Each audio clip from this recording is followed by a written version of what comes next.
At a sprouting informal business center near State House, Nairobi, Charity Wanjiku has set up a retail shop.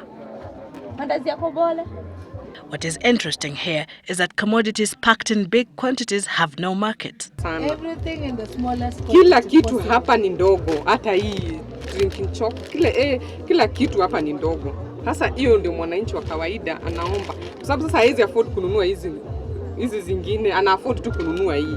Hiyo yako ya kilo moja imekaa for how long? Imekaa for 1 month. For 1 month you haven't sold 1 kilogram of sugar? Yeah, because they cannot afford. Yeah. Wow. Hawezi afford kabisa. It's bound to get worse if the VAT bill becomes law. The Consumer Fedaration of Kenya fears that finally the government may sneak it in because it must raise over 200 billion shillings, which is currently lacking to effectively implement the 1.6 trillion budget. There will be no country called Kenya if this bill is actually passed in whatever format it is. The VAT bill, COFEK says, threatens national security and stability. The consumer body says crime rate could reach unprecedented levels. And this crime will not be an ordinary crime, but crime for survival, because if you do not eat, then you must eat. The VAT bill will essentially introduce the 16% tax on commodities that were previously zero-rated, including foodstuff and farm inputs. If, for example, you're buying unga at 120 shillings, then there will be an additional 16%. And that will be the minimum because, again, we have an unscrupulous business community in this country. They'll take advantage of that to multiply that cost. So you can imagine unga prices, for example, going to over 150 shillings. That is the cheapest.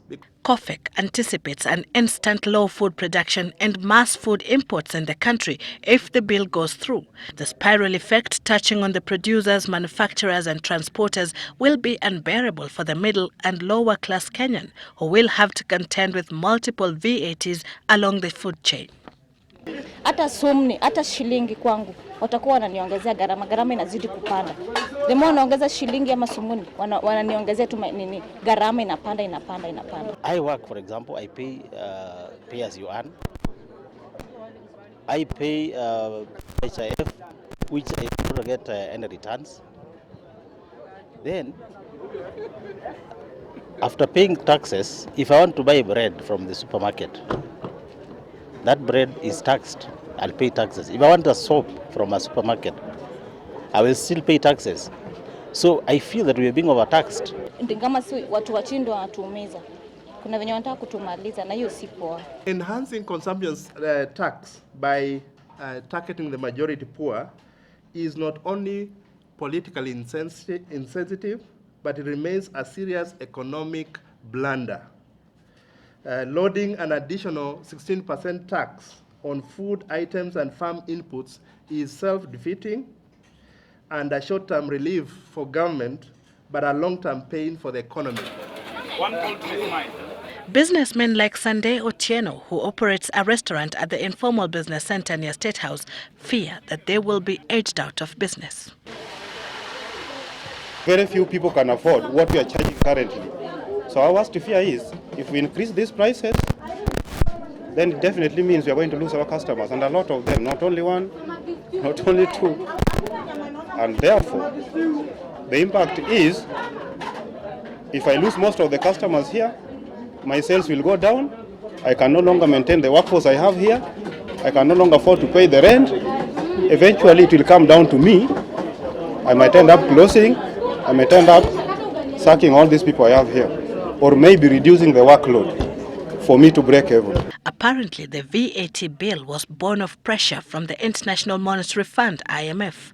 Kenya owes IMF tens of billions of shillings in loans and grants. If you see the central bank governor, and he has something to tell Kenyans, central bank governor and the treasury, they made commitments to the IMF, in terms of a condition for the grant and some loans, that they'll be able to fast track this. So anytime they want to bring parliament, because they fear failing this bill, anytime they bring parliament, they look at the mood. Like now, for example, if the MPs are not happy, you will see that this bill is not going to be brought into Parliament because they fear it failing. Failing means they'll have to wait for another 6 months before it's reintroduced. Increasing the cost of such a meal is inconceivable for many Kenyans, and in fact is such a grave matter that can render any government or regime unpopular. It's precisely because of this reason that for 3 years, the government was shy to bring the VAT bill to Parliament. Whether the Jubilee administration will decide to bite the bullet and introduce the bill remains to be seen. Sylvia Chebet, Citizen TV at Migingo kwa Baba Samaki Restaurant, Nairobi.